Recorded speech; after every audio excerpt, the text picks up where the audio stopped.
Snow is gently falling outside my window. I can just make out the sun's glow through the clouds. It's beautiful, quietening, silent. Every now and again, a gust of wind sweeps up the fallen snow into a whirlwind, reminding me that this morning's weather forecast warns that in addition to snow squalls blowing in off the lake, we can expect wind gusts approaching 70 to 80 kilometers per hour. With this winter storm in mind, I can't help thinking about the goings on farther to the north in our nation's capital. When I turn my attention from my front window to my television set, I can see the winds fiercely blowing in Ottawa as police and protestors alike stomp their feet in that familiar dance designed to keep the blood flowing in the numbness of this cold winter.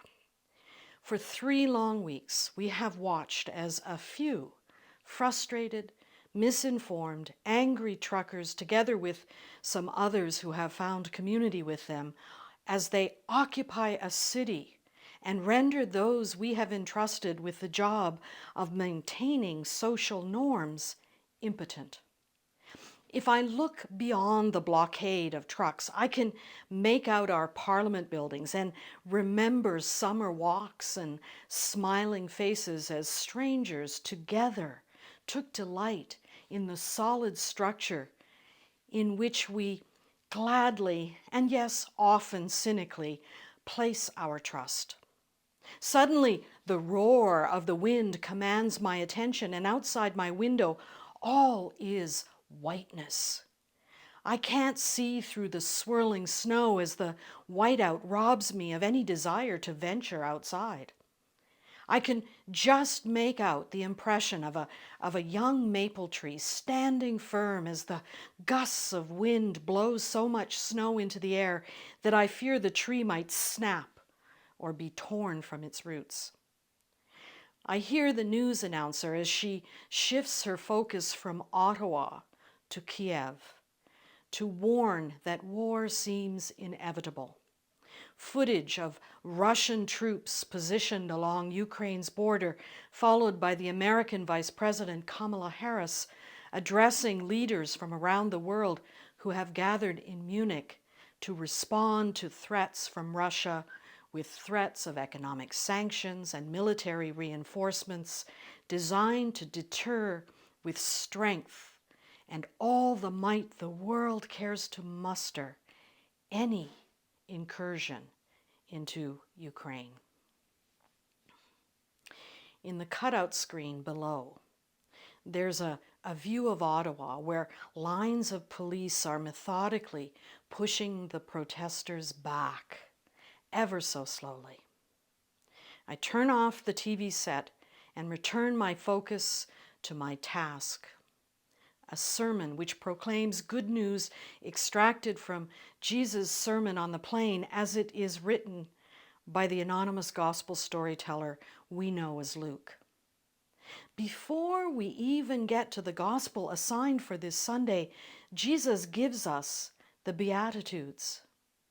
You who are poor are blessed, for the reign of God is yours. You who hunger now are blessed, for you will be filled. You who weep now are blessed, for you will laugh. You are blessed when people hate you, when they scorn and insult you and spurn your name as evil because of the chosen one. On the day they do so, rejoice and be glad. Your reward will be great in heaven, for their ancestors treated the prophets the same way. But woe to you, rich, for you are now receiving your comfort in full. Woe to you who are full, for you will go hungry. Woe to you who laugh now, for you will weep in your grief. Woe to you when all speak well of you, for their ancestors treated the false prophets in the same way. I can still hear the winds howling outside, and there's a churning now inside of me as the woes of the world outside will not subside. I want to scream at Jesus. Is that all you've got? Blessings and woes? The memory of an angry Canadian Christian nationalist screaming on behalf of the so-called Freedom Convoy stifles my own scream. I remember reading about her ranting and raving as she echoed words she must have learned from those pro-Trump rallies after the 2020 US election. They sounded so familiar. She threatened to blow her truck horn till the walls come tumbling down, promising a daily Jericho march around Parliament Hill. Out of my own righteous indignation, I disown that woman. I disown the woman, as a Christian, as a Canadian.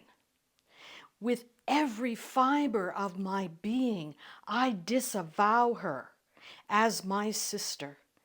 I can hardly bring myself to read the gospel assigned for this Sunday because I know exactly how it begins.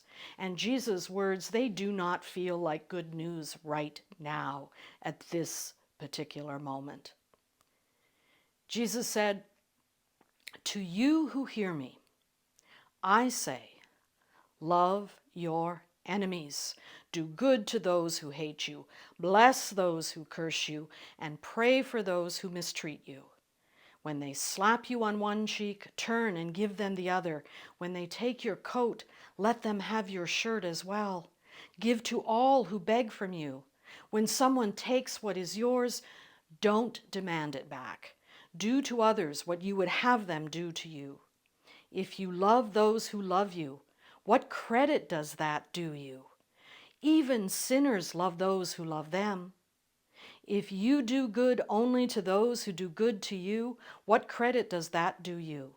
Even sinners do as much. If you lend to those you expect to repay you, what credit does that do you? Even sinners lend to other sinners, expecting to be repaid in full. Love your enemies and do good to them.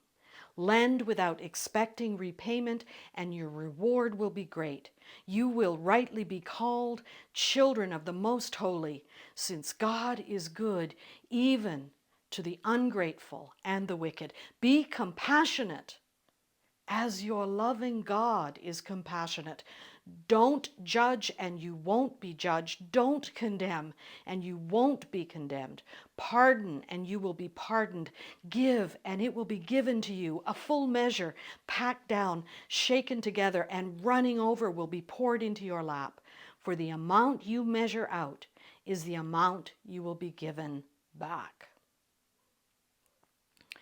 Earlier this week, I had highlighted one verse and written in the margins, the gospel in a nutshell. That verse reads, "Be compassionate as your loving God is compassionate." I can feel myself resisting. I don't want to be compassionate. I do want peace. But I want peace without having to love my enemies. Just clear out the streets of Ottawa and restore order. Threaten Putin with whatever it takes so we don't have to go to war.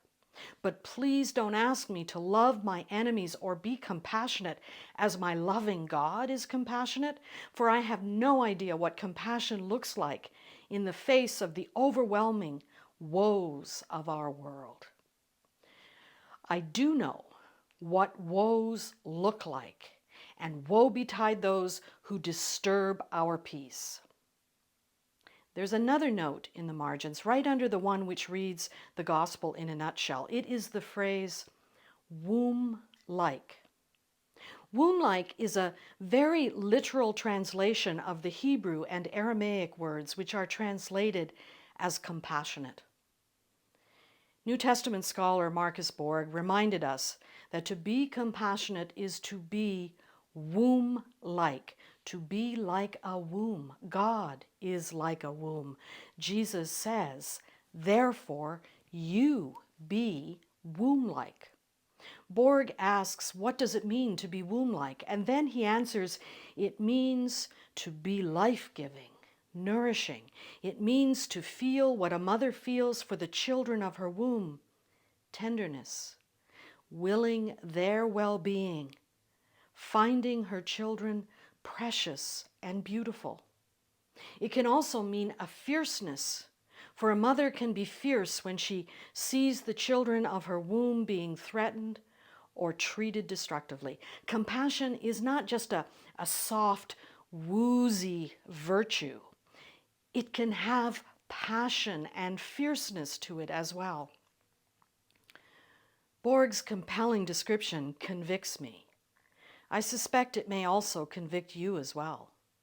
I wonder what our lives would be like if we who claim to follow Jesus' way felt compassion for those we disagree with, for those who make us angry, for our enemies, for all those who disturb our peace.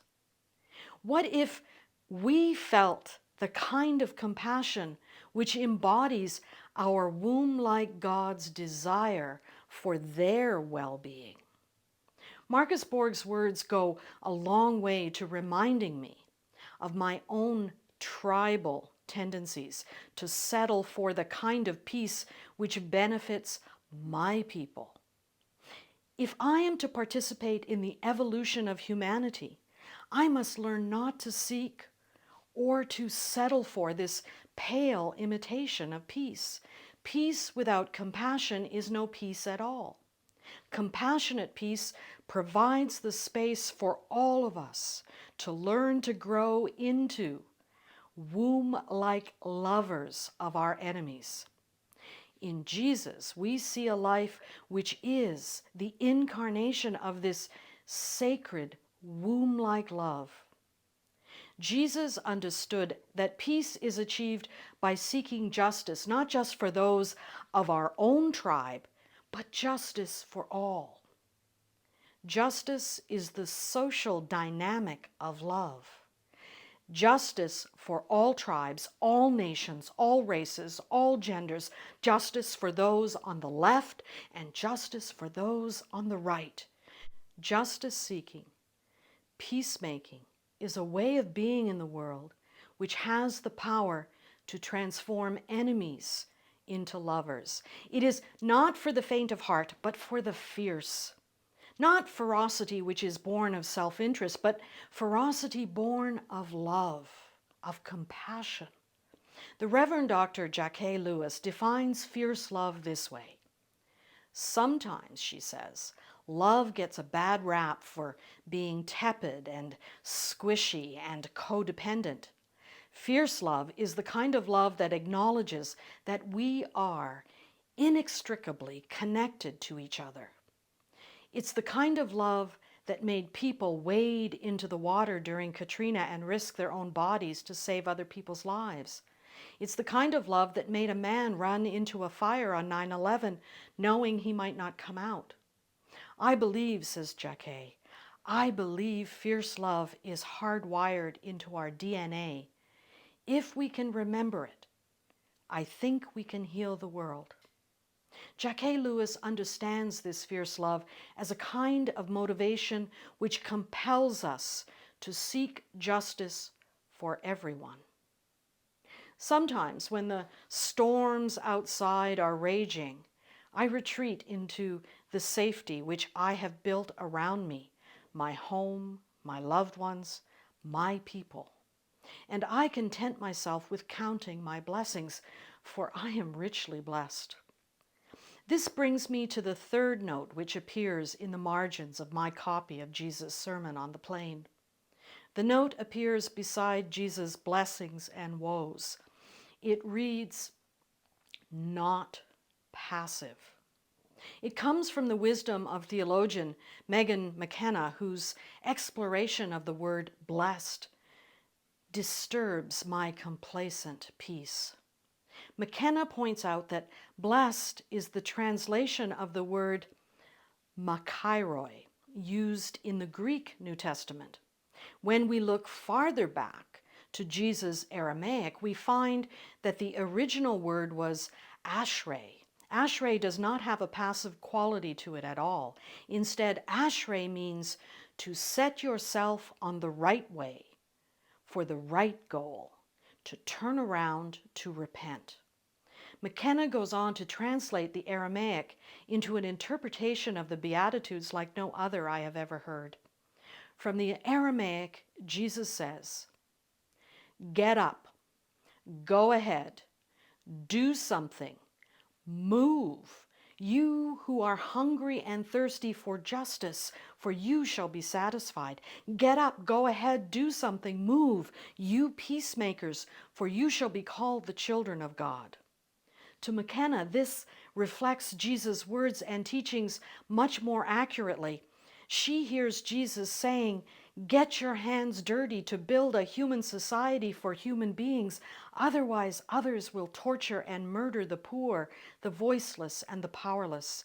Christianity is not passive but active, energetic, alive, going beyond despair. Get up, go ahead, do something, move, Jesus said to his disciples. So while the wind blows outside, we can warm ourselves in the safety we have built around us. In the womb-like environments of our homes, we can take time to reflect on our many blessings. But woe to us if we fail to reflect upon those who are being blown about and ravaged by the storms. For they are our sisters and brothers, children of the one womb in which we live and move and have our being. They too are our sisters and brothers, our people, our kin. What pain, what alienation, what frustrations drives them out to do battle? Can we hear in their anger the source of their pain? Can we begin to see the contours of their wounds? Can we be compassionate as our loving God is compassionate? What will that compassion look like? Are we wise enough to seek more than the restoration of order? Are we only interested in selfishly settling for a return to the status quo? Do we have the courage to confront our sisters and brothers, our kin, with the fierce love of someone who seeks not to win the battle, but as someone who seeks reconciliation, justice, so that peace can break out, the kind of peace which recognizes the woes of our sisters and brothers and compassionately works to reconcile with our kin by seeking justice?